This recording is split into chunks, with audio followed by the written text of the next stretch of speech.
Hello investor, welcome back to my YouTube channel digital service. दोस्तों, इस video में आज हम एक ऐसे स्टॉक्स के बारे में बात करने वाले हैं जिसने अपने निवेशकों को बीते कुछ सालों में मल्टी बैगर रिटर्न बना कर दिए हैं और ये स्टॉक अपने 5 साल के उच्चतम स्तर पर ट्रेड करता हुआ दिखाई दे रहा है। कुछ ऐसे पैरामीटर्स हैं जो मुझे इस कंपनी में बहुत ज़्यादा अट्रैक्टिव लगे। सबसे पहला कि इस स्टॉक में हमको एक टर्न अराउंड स्टोरी दिखाई दे रही है। उसके अलावा कुछ एक्सपेंशन कंपनी ने किए हैं। हर एक पॉइंट हम यहाँ पर वीडियो में कवर करने वाले हैं। साथ ही साथ एक ऐसे स्टॉक के बारे में भी बात करेंगे जिसमें आप स्विंग ट्रेडिंग के जरिए कुछ प्रॉफिट भी जनरेट कर सकते हैं। इस चैनल पर मैं डेली बेसिस पर उन स्टॉक्स के बारे में बात करता हूँ जहाँ पर टेक्निकल चार्ट्स के ऊपर हमें ब्रेकआउट दिखाई दिया है। उसके अलावा लॉन्ग टर्म स्टॉक के बारे में भी हम यहाँ पर बात करते हैं। अगर आप एक लॉन्ग टर्म ट्रेडर्स हो या आप शॉर्ट टर्म के लिए स्टॉक को बाय और सेल करते हो तो यहाँ पर आप चाहो तो मेरे चैनल को सब्सक्राइब भी यहाँ पर कर सकते हो। देखिए, कंपनी का नाम आप लोगों ने स्क्रीन पर देख ही लिया होगा। हम बात कर रहे हैं सोम डिस्टिलरीज और बिवरेज लिमिटेड के बारे में, जो भारत में और अंतर्राष्ट्रीय स्तर पर बियर और भारतीय निर्मित विदेशी शराब, जिसको हम IMFC भी कहते हैं, उत्पादों का निर्माण और बिक्री यहाँ पर करती हैं। अब देखिए, कंपनी का नाम देख लेना ही काफ़ी नहीं होता है। कुछ और पैरामीटर्स हैं जो मुझे बहुत ज़्यादा अट्रैक्टिव लगे, जो मैं बैक टू बैक हर एक पॉइंट यहाँ पर चर्चा करने वाला हूँ। तो वीडियो को स्किप बिल्कुल भी आप लोग यहाँ पर मत करिएगा। तो देखिए, सबसे पहला यहाँ पर जो पॉजिटिव पॉइंट है कि कंपनी की जो मैन्युफैक्चरिंग फैसिलिटी आउन है, जो इंडिया के अंदर 5 अलग अलग जगहों पर लोकेटेड है, जिसके अंदर मध्य प्रदेश, छत्तीसगढ़, कर्नाटका, उड़ीसा यहाँ पर आते हैं। और यहाँ पर कंपनी की जो बियर की कैपेसिटी है पर एनम मैन्युफैक्चरिंग करने की, वो 15.8 मिलियन केसेस पर एनम है। IMFL 1.7 million cases per annum. Bottling capacity 9.65 million cases per annum और ब्लेंडिंग कैपेसिटी इनकी 0.8 मिलियन केसेस पर एनम हमें यहाँ पर दिखाई दे रही है। कंपनी की बात करें तो कंपनी एक पैन इंडिया प्रेजेंस रखती है, जो 24 से अधिक देशों में यहाँ पर अपने प्रोडक्ट को एक्सपोर्ट भी करती हुई दिखाई दे रही हैं। अब कंपनी की बात करें तो कंपनी का फोकस है कि ये अपने पोर्टफोलियो को एक्सपेंड करें, जिसके लिए इन्होंने हाल ही में, अगर आप बात करें तो कार्लसबर्ग के साथ स्ट्रेटजिक टाई अप भी किया है और इसके साथ ही साथ उड़ीसा प्लांट के लिए, जो कि जून 2023 तक यहाँ पर कंप्लीट हो जाएगा, ये चीज़ें यहाँ पर हमको होती हुई दिखाई दे रही हैं। इसके अलावा एक और अट्रैक्टिव पॉइंट है कि ये कंपनी अपने सेल्स को बूस्ट करने के लिए उत्तर प्रदेश और दिल्ली में अपने ब्रांड को लॉन्च करना चाहते हैं, जिसके कारण आने वाले अपकमिंग ईयर्स में इनके सेल्स में हमको ज़बरदस्त ग्रोथ होती हुई दिखाई दे रही है। इसके अलावा एक और अट्रैक्टिव पॉइंट है कि कंपनी ने यहाँ पर 49 करोड़ का राइट इशू के थ्रू फंड भी रेज़ किया था, जो कि काफ़ी काफ़ी ज़्यादा मदद करने वाला है इनके ब्रांड को एक्सपेंड करने में यहाँ पर। और यहाँ पर कंपनी की मार्केट कैप अगर देखें तो 1725 करोड़ का मार्केट कैप है। स्टॉक ट्रेड कर रहा है मात्र 28 के मल्टीपल पी पर। रिटर्न ऑन कैपिटल एम्प्लॉयड 15.6 का है। रिटर्न ऑन इक्विटी 18.1 की है। बुक वैल्यू 48 की है। Dividend yield 0.11। हाई यहाँ पर 233 का 52 वीक है। लो 58.3। अगर आप लो और हाई से देखें तो ज़बरदस्त यहाँ पर हमको, जैसा कि मैंने स्टार्टिंग में बोला था, कि इन्होंने अपने निवेशकों को बीते कुछ सालों में बहुत अच्छे रिटर्न बना कर दिए हैं, जिसका सबूत आप लोगों को यहाँ पर मिल रहा है। अब यहाँ पर अगर हम बात करें कंपनी के कुछ प्रॉस की, तो कंपनी ने हाल ही में, अगर हम देखें तो कंपनी का जो भी एक एम है कि जो भी क्वार्टरली रिजल्ट्स हों वो बेहतर से बेहतर हों, जो कि इन्होंने प्रूव भी किया है। अगर आप बीते कुछ समय में, मंथ में, अगर आप पिछले साल से इनकी तुलना करें सेल्स में, तो जहां इनका एक साल पहले 10 करोड़ का लॉस था, वहीं पर कंपनी ने इस लॉस को प्रॉफिट में कन्वर्ट किया है और 60 करोड़ का शुद्ध प्रॉफिट इन्होंने यहाँ पर दिखाया था। इसके अलावा कंपनी का जो प्रॉफिट ग्रोथ है पिछले लास्ट 5 सालों में, वो 19.3 का है, जो कि काफ़ी गुड, अच्छा है। डेब्टर डेज भी इनका इम्प्रूव हुआ है, जो पहले 116 डेज़ का रहा वो घटकर 16.3 डेज़ का हो चुका है, जो कि बहुत अट्रैक्टिव है। अब यहाँ पर कुछ प्रॉस भी हैं। देखिए, सबसे पहला यहाँ पर, माफ़ करिए, कुछ कॉन्स भी हैं।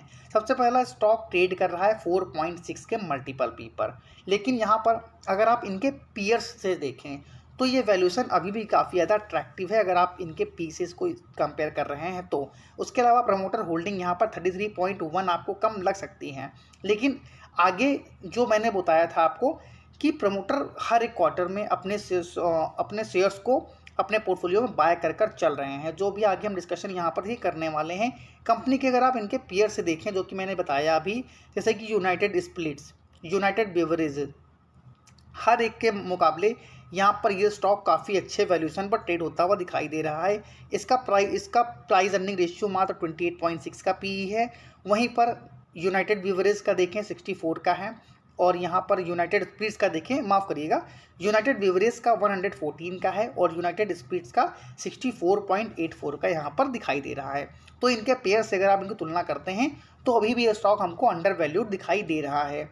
सेल्स अगर आप इनकी देखें क्वार्टरली, तो क्वार्टरली इन्होंने जो दिसंबर 2022 का क्वार्टर था 151 करोड़ की सेल्स की थी, और मार्च 2023 में जो भी रिसेंटली इन्होंने अपने क्वार्टर फोर्थ के नंबर पेश किए उसमें भी ज़बरदस्त ग्रोथ यहाँ पर कंपनी ने दिखाई है। ऑपरेटिंग प्रॉफिट मार्जिन भी इनका 13% के आसपास हमको दिखाई दे रहा है। और यहाँ पर जो कंपनी का जो नेट प्रॉफिट निकल कर आया था इस क्वार्टर में वो 16 करोड़ का था, जो कि पिछले क्वार्टर में क्वार्टर 3 में 11 करोड़ का हमको दिखाई दे रहा था, जिसकी वजह से इनका अर्निंग पर शेयर भी हमको बढ़ता हुआ नज़र आया है। सेल्स अगर देखें आप ईयर ऑन ईयर बेसिस के ऊपर, तो कंपनी की सेल्स 2017 में 245 करोड़ की रहा करती थी, जो कि अगर आप देखें मार्च 2022 में 363 करोड़ और मार्च 2023 में 807 करोड़ की सेल्स कंपनी ने दिखाई है, जो कि बहुत ही अच्छी बात है किसी भी कंपनी के लिए। और यहाँ पर इनका जो नेट प्रॉफिट, जो कि मैंने बताया था कि पिछले साल 10 करोड़ का लॉस था, बट इस साल कंपनी ने 60 करोड़ का शुद्ध प्रॉफिट दिखाया है। तो ये इसी बेस पर मैंने स्टार्टिंग में आपको कहा था कि इस स्टॉक में मुझे एक टर्न अराउंड स्टोरी दिखाई दे रही है। अब हम स्टॉक की बात करें तो कंपनी की कंपाउंड सेल्स ग्रोथ अगर देखें लास्ट 3 साल में तो वो 21% का दिखा रहा है, जो कि काफ़ी गुड है। कंपाउंड प्रॉफिट ग्रोथ अगर देखें 3 साल का 59% है, बहुत ज़्यादा अट्रैक्टिव है। और टीटीएम, जो कि आपने थंबनेल में देखा होगा, 712% के CAGR से इन्होंने इस बार अपने प्रॉफिट को बढ़ाया है। स्टॉक प्राइस CAGR देखें तो 93% का 3 साल का डेटा है। एक साल में 258% का यहाँ पर इन्होंने रिटर्न दिया है अपने शेयर होल्डर्स को।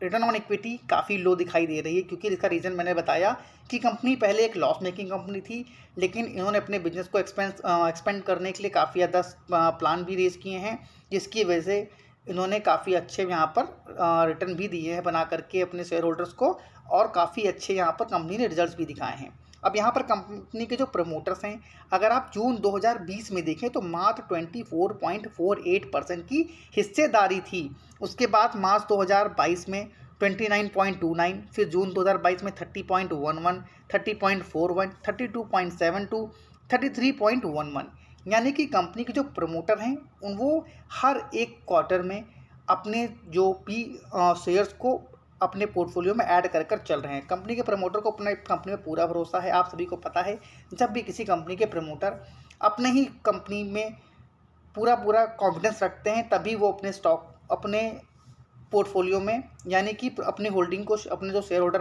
अपने जो शेयर को हैं वो हर एक गिरावट में ऐड करते हुए चलते हैं। लेकिन यहाँ पर आप सबसे बड़ी ताज्जुब वाली बात क्या है कि यहाँ कंपनी के शेयर के प्राइसेस में गिरावट बिल्कुल भी नहीं हो रही है। इनफैक्ट यहाँ पर कंपनी के प्राइसेस डेली एक न्यू हाई लगाते चले जा रहे हैं। उसके बावजूद भी यहाँ पर ये हर एक प्राइस पर इसको ऐड कर कर चल रहे हैं, जिसका क्लियर कट संकेत है कि कंपनी में कुछ तो बहुत बड़ा होने वाला है, जो हम और आपसे यहाँ पर परे हैं।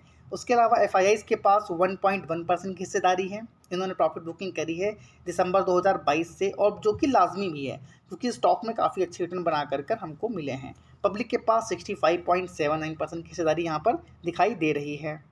तो सोम डिस्टिलरीज को जिन लोगों ने भी होल्ड कर रखा है, वहाँ पर आप चाहो तो इस स्टॉक को होल्ड एंड कंटिन्यू यहाँ पर अभी भी कर सकते हो, क्योंकि कंपनी के जो भी नंबर्स हैं वो काफ़ी ज़्यादा शानदार दिखाई दिए थे। और दूसरी बात, जो प्रमोटर यहाँ पर अपने शेयर्स को बाय कर रहे हैं, तो सबसे ज़्यादा पॉजिटिव पॉइंट तो मुझे ये भी यहाँ पर लग रहा है। उसके अलावा और भी जो पॉजिटिव पॉइंट मैंने अभी डिस्कशन किए हैं, वो आप चाहो तो यहाँ पर नोट डाउन कर भी रख सकते हो। यहाँ पर अगर आप न्यू एंट्री लेना चाहते हैं तो आप यहाँ पर सबसे पहले आपको एक स्टॉप लॉस लेना है 215 रुपये का, और फर्दर इसके लिए आप शॉर्ट के मोमेंट जो भी टारगेट यहाँ पर दिखाई दे सकते हैं, वो आपको 250 रुपये से लेकर 270 रुपये तक के टारगेट आपको इस स्टॉक में आने वाले समय में दिखाई दे सकते हैं। लॉन्ग टर्म अगर व्यू है आपका, तो आपको यहाँ पर अपने SL को थोड़ा सा डीप करना होगा। आपको यहाँ पर कम से कम 170 का SL रखना होगा, और टारगेट भी यहाँ पर आपको 275 से लेकर 300 के दिखाई दे सकते हैं आने वाले एक साल के अंदर अंदर। उसके अलावा एक और स्टॉक है यहाँ पर जो कि स्विंग ट्रेड के लिए मुझे काफ़ी ज़्यादा अच्छा लग रहा है, इसका नाम है HBL पावर सिस्टम, जिसको मैं अक्सर अपने इस चैनल के ऊपर कवर करता रहता हूँ। तो यहाँ पर इस स्टॉक में भी हमको अपसाइड के मूवमेंट दिखाई दे रहे हैं। करेंट प्राइस 105 रुपये 75 पैसे का है। स्टॉप लॉस आप लोगों को यहाँ पर रखना है इस स्टॉक के अंदर अगर आप इन्वेस्टेड हैं, 102 रुपये का। और यहाँ पर इस स्टॉक में जो टारगेट हमको दिखाई दे सकते हैं वो 114 तक के दिखाई दे सकते हैं। तो ये मेरी खुद का व्यू है। कोई भी निवेश करने से पहले आप एक बार खुद की रिसर्च या अपने फाइनेंशियल एडवाइजर की सलाह जरूर ले लीजिएगा। और सेबी रजिस्टर्ड एडवाइज़र नहीं हूँ तो प्लीज़ कोई भी निवेश बिना किसी रिसर्च के आप लोग यहाँ पर बिल्कुल भी मत लीजिए, क्योंकि जो भी यहाँ पर मैंने बातें शेयर करी हैं ये मेरा खुद का व्यू है। अगर आप इस तरह के कंटेंट फ्यूचर में भी पाना चाहते हैं तो चाहो तो चैनल को सब्सक्राइब कर भी चल सकते हो। Thank you for watching this video. जय हिंद, जय भारत।